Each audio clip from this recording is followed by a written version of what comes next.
ये नवीद भाई, ये है खालिद भाई, ये कामर भाई। और ये अब हम आपको यहाँ पे जिस साइड पे हम हैं ये पाकिस्तान, और यहाँ पे ये दरिया है, दरिया नीलम।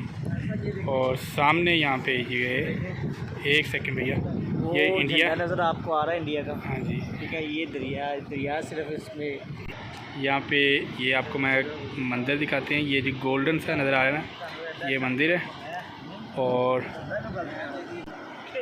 ये मस्जिद है। ये सारा हमारा पॉइंट पाकिस्तान का। ये पाकिस्तान की हदूद है इस साइड पे सारी। यहाँ पे ये इस साइड पे पाकिस्तान, और यहाँ पे ये इंडिया। सेंटर में ये दरिया नीलम, वो जम्मू कश्मीर, ये आज़ाद कश्मीर का एरिया आ जाता है सारा, वो मकबूजा कश्मीर।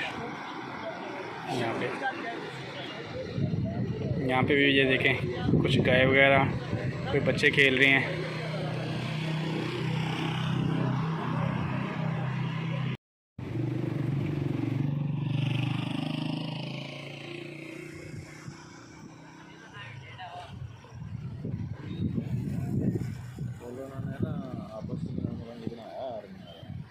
मुलाकात होती है